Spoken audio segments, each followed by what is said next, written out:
दास्तान नगर, एक ऐसा शहर जिसे सिर्फ एक जगह नहीं बल्कि एक जज्बा कहा जा सकता था। यहाँ की फजाएं मौसीकी की मानत थीं, गलियां ऐसे लगती थीं जैसे कहानी सुनाती हों, और बाजारों हर तरफ से भरे हुए थे। में रंग ऐसे बिखरे होते जैसे किसी मुसव्विर का ख्वाब हकीकत बन गया हो। लेकिन शहर की सबसे बड़ी पहचान न उसकी खूबसूरती थी, न ही उसकी तारीख, बल्कि वो एक सुनहरी तलवार थी जो बादशाह है के महल में एक खास शीशे के संदूक में रखी जाती थी। लोग उस तलवार को अकीदत की निगाह से देखते थे, जैसे कोई मुकद्दस शय हो। कहा जाता था कि यह तलवार सिर्फ एक हथियार नहीं बल्कि एक जादुई शय है, एक ऐसा राज जो वक्त के सीने में दफन था। इस तलवार के बारे में यह मशहूर था कि जिसके हाथ में ये आए वो न सिर्फ दुश्मनों को शिकस्त दे बल्कि दिलों को भी फतह कर ले। मगर साथ ही यह भी कहा जाता था कि यह तलवार सिर्फ नेक नीति वालों के लिए है। अगर यह किसी ऐसे शख्स के हाथ में चली गई जिसके दिल में लालच या धोखा हो तो वो खुद अपनी तबाही का सबब बन जाता। शहर के बुजुर्ग, जिनकी आंखों ने सदियों की तारीख देखी थी, इस राज से वाकिफ थे। वो जानते थे कि तलवार में सिर्फ जादू नहीं बल्कि कुर्बानी, सच्चाई और वफादारी की रूह है। उनके दिलों में उस तलवार के बारे में खौफ भी था और एहतराम भी। वो अक्सर चुपचाप महल के करीब बैठकर तस्बीह करते, जैसे दुआ कर रहे हों कि ये ताकत किसी गलत इंसान के हाथ न लगे। फिर एक दिन वो वाकया पेश आया जिसने पूरे शहर को हिलाकर रख दिया। महल के बुलंद उबाला मीनारों से खबर निकली कि सुनहरी तलवार गायब हो चुकी है। जैसे ही ये खबर शहर में फैली, एक सन्नाटा छा गया। बाजार, जहां हर वक्त हंसी और गुफ्तगू गूंजती थी, अब एक अनजानी घबराहट से सहम गए थे। लोग एक दूसरे को शक भरी नजरों से देखने लगे। बच्चों की हंसी गायब हो गई और बुजुर्गों की पेशानियां और ज्यादा शकन आलूद हो गईं। महल के अंदर अफरातफरी का आलम था। सिपाही भाग रहे थे, वजीर एक दूसरे पर इल्जामात लगा रहे थे, और बादशाह का चेहरा गुस्से और बेबसी का अजीब इम्तिजाज बन चुका था। इस बहरान के बीच एक नौजवान रहीम उभर कर सामने आया। वो कोई शहजादा या अमीरजादा नहीं था। वो एक आम खानदान से ताल्लुक रखता था, लेकिन उसकी सूझ और एहसासात किसी गैर मामूली इंसान के थे। उसकी आंखों में तजस्सुस की चमक थी और दिल में सच्चाई की हरारत। रहीम का दिल बेचैन हो गया। उसने महसूस किया कि यह महज एक चोरी नहीं बल्कि एक साजिश है। उसे यकीन था कि तलवार को छिपाने वाला कोई ऐसा शख्स है जो शहर का खैर ख्वाह है। नहीं, रहीम ने दिन रात एक कर दिए। उसने शहर के हर कोने में छानबीन की। महल के दर, वो दीवार, बाजार की दुकानें, नदी के किनारे, होती कि जंगलों के संसान रास्ते तक वो पहुंचा। वो इन लोगों से मिला जिन्हें कोई पूछता भी न था। चौकीदार, सौदागर, फनकार, गुलकार और यहां तक कि फकीर व मुसाफिर। एक दिन जब वो कुले के खंडरात के करीब से गुजर रहा था, उसे कुछ सरगोशियां सुनाई दें। अंधेरे में दो अफराद चोरी छिपे बातें कर रहे थे। उनकी आवाजों में खौफ छिपा हुआ था। वजीर साहब ने हुक्म दिया है कि तलवार को जल्द से जल्द छिपा दो। एक बोला, अगर रहीम को शक हो गया तो सब कुछ बर्बाद हो जाएगा। दूसरे ने जवाब दिया। यह सुनते ही रहीम का दिल जोर से धड़कने लगा। उसकी सांसें तेज हो गईं, लेकिन उसने खुद को काबू में रखा। उसे अंदाजा हो चुका था कि मामला बहुत गहरा है। अगले दिन वो शहर के एक गोशा नशीन बुजुर्ग फकीर के पास गया, जो सालों से लोगों के दिलों के राज जानता था। फकीर की झरियों भरी आंखों में एक अजब चमक थी। उसने रहीम को हिदायत की, गौर से देखा और कहा, बेटा, सच्चाई आसानी से नहीं मिलती और ताकत हर किसी के लिए नहीं होती। ये तलवार एक लांत भी है जो सिर्फ उन पर असर नहीं करती जो उसे चराते हैं, बल्कि उन पर भी जो उसे छिपाते हैं। फकीर ने रहीम को एक कदीम किताब दी जिसमें जादू, लांत और तलवार की तारीख दर्ज थी। इन सफ़हात को पढ़ते हुए रहीम की आंखें बार बार नम हो गईं। उसे अंदाजा हो रहा था कि वो किसी आम मिशन पर नहीं है। चंद दिन बाद रहीम ने देखा कि वजीर हर रात महल के तह खाने में जाता है। एक रात वो छिपकर उसके पीछे गया और जो मंजर उसने देखा वो उसके रोंगटे खड़े कर देने के लिए काफी था। वजीर, जिसे लोग अक्ल व फहम का पैकर मानते थे, एक प्रासरार संदूक खोले तलवार को निहायत अकीदत से देख रहा था। उसके चेहरे पर खौफ, लालच और पुछतावे की मिली जुली तस्वीर थी। उसके पास एक और पुरानी किताब भी थी, जिसके उराक पर खून जैसे स्याही में कुछ मंत्र लिखे थे। रहीम फौरन बादशाह के पास पहुंचा और सब कुछ बताया।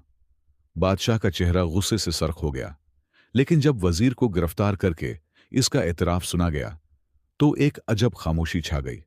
वजीर ने कहा, मैंने तलवार छिपाई क्योंकि मैं जानता था कि यह ताकत किसी के बस की बात नहीं।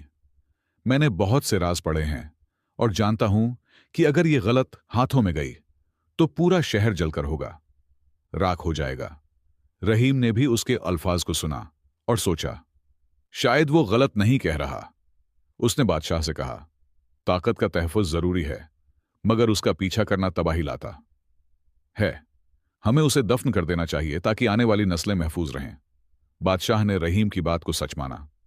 उसने तलवार को एक कदीम कब्रिस्तान के करीब दफन करवाया, वहां जहां है सदियों से शहर के मुहाफिज दफन थे। रहीम को इसके सच, बहादुरी और हिकमत के सल्ले में बादशाह ने शहर का मुहाफिज मुकर्रर किया। लेकिन उससे बढ़कर उसे लोगों का एतमाद और दिल मिला। चंद साल गुजर चुके थे। दास्तान नगर एक बार फिर अपनी खूबसूरती, अमन और खुशहाली की मिसाल बन चुका था। बाजारों में जिंदगी वापस आ गई थी।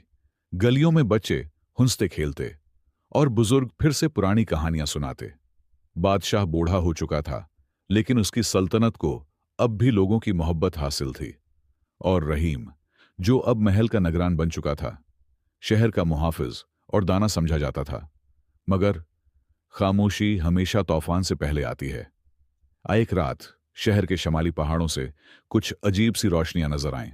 आसमान पर बादलों का रकस शुरू हुआ और जमीन के नीचे से ऐसी धीमी धीमी आवाजें आने लगें जैसे कोई पुराना राज जाग रहा हो।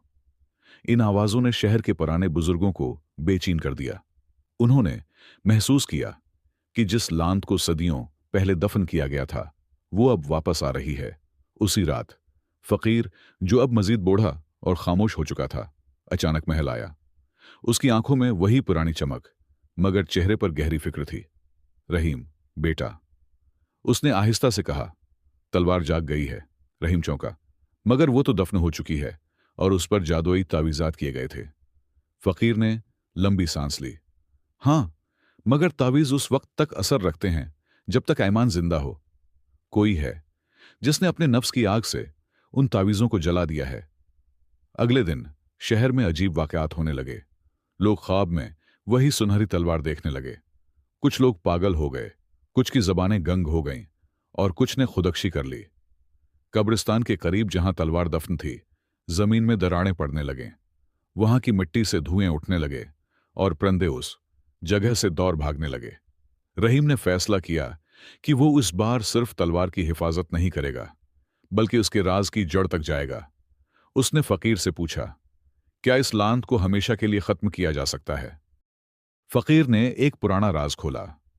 तलवार को तबाह नहीं किया जा सकता, लेकिन उसे नींद में डाला जा सकता है, और उसके लिए तुम्हें उस जगह जाना होगा जहां यह तलवार है पहली बार बनी थी। वो जगह अब सिर्फ एक अफसाना है। शहर साया। शहर साया, एक ऐसा मकाम जो आम नक्शों में नहीं पाया जाता। कहा जाता था कि वो जगह सिर्फ इन लोगों पर जाहिर होती है जो नीयत के सच्चे हों और कुर्बानी देने को तैयार हों। रहीम ने तैयारी शुरू की। इस बार वो तन्हा न था। इसके साथ थी आयशा, शहर की एक नौजवान मालिमा, जो इल्म, हिम्मत और रूहानी बसीरत की पीकर थी। बचपन से ही आयशा को ख्वाब आते थे जिनमें वो प्रासरार तलवार को देखती। शायद यही वजह थी कि फकीर ने उसे भी मुंतखब किया। आन दोनों ने शहर को अलविदा कहा और सफर पर रवाना हो गए। एक ऐसा सफर जो जिस्मानी कम और रूहानी ज्यादा था। उन्होंने काफले, पहाड़, जंगल, बर्फ, सहरा सब पार किए। उनके रास्ते में जादूगर आए, सराब आए, मगर उन्होंने अपना मकसद नहीं छोड़ा। आखिरकार कई महीनों बाद वो शहर साया में पहुंचे। एक खामोश, नीम अंधेरे में डूबा हुआ शहर जहां वक्त रुक चुका था। वहां एक कदीम मंदिर में तलवार की रूह मौजूद थी, और वहां उनका सामना हुआ ज़िल्ल सियाह से, वो साया जो तलवार की लांत की शक्ल में सदियों से जिंदा था। वो हर इस शख्स की शक्ल अख्तियार करता था जिससे तुम्हें मोहब्बत हो और उसके जरिए तुम्हें कमजोर करता।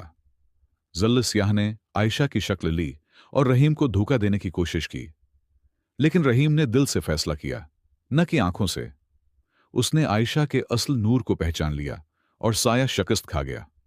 तब है मंदिर की दीवारों से रोशनी निकली और तलवार की रूह नींद में चली गई। इस रूह को अब फिर कोई बीदार नहीं कर सकता जब तक दुनिया में सच और मोहब्बत बाकी हैं। रहीम और आयशा वापस लौटे, मगर अब वो सिर्फ मुहाफिज नहीं बल्कि वो कहानी बन चुके थे। उनके नाम सिर्फ तारीख में नहीं बल्कि लोगों के दिलों में महफूज हो गए। दास्तान नगर में अब 22 साल गुजर चुके थे। रहीम और आयशा ने अपनी जिंदगियां शहर की खिदमत और तालीम व तरबियत में वक्फ कर दी थीं। शहर अब पहले से ज्यादा तरक्की याफ्ता, पुरस्कून और बाहमी हम आहंगी वाला है, मोहब्बत से भरपूर हो चुका था। लेकिन किसी शाम एक नया चेहरा शहर में दाखिल हुआ।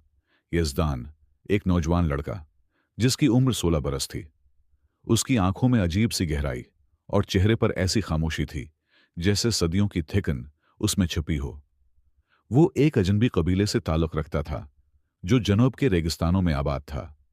उसके गले में एक पुराना लाकेट था जिस पर वही अलामत नक्श थी जो सुनहरी तलवार पर हुआ करती थी।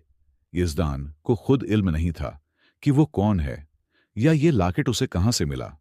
उसकी मां ने मरने से पहले बस इतना कहा था, जब वक्त आए दास्तान नगर जाना, वहां तुझे अपने मकदर का पता चलेगा। रहीम, जो अब बुजुर्ग हो चुका था, ने जब वो लाकेट देखा तो उसके दिल की धड़कन रख गई।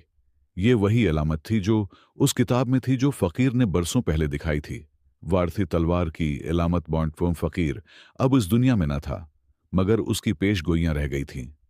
एक पुरानी तहरीर में लिखा था, एक दिन होगा जब हम सब एक दूसरे के साथ होंगे। तलवार खुद अपना वारिस तलाश करेगी। वो वारिस कोई ताकतूर नहीं बल्कि वो होगा जो अपने दिल से सच्चाई की रोशनी निकाल सकेगा। यज़दान का आना एक नए दौर की शुरुआत थी। अब कहानी सिर्फ दास्तान नगर तक महदूद न रही, एक नई ताकत अभर रही थी।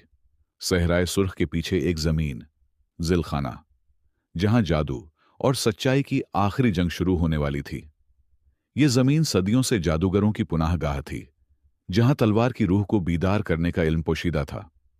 उनके सरदार शमार बन कीना ने ख्वाब में देखा था कि एक नौजवान आएगा जो वही लाकेट पहनेगा, और अगर वो उस नौजवान को कैद कर ले तो वो तलवार की रूह को जगा सकता है और पूरी दुनिया को अपने काबू में ले सकता है। यज़दान के आते ही गांव में अजीब वाकया हुआ। एक रात शहर के आसमान पर काले परिंदों का तूफान छा गया। लोगों ने एक बच्चे को देखा जो नींद में बोल रहा था, साया जाग गया है, साया जाग गया है। रहीम ने महसूस किया कि वक्त आ गया है, वक्त एक नई कुर्बानी का, वक्त एक नए सफर का। यज़दान आयशा की बेटी नूर के साथ एक नए मिशन पर रवाना हुआ। नूर अपनी मां की तरह इल्म और जज्बे हैं की पैकर थी। यज़दान और नूर के दरमियान इब्तिदा में खामोशी थी, मगर जैसे जैसे सफर आगे बढ़ा दोनों की रूहें करीब आती गईं।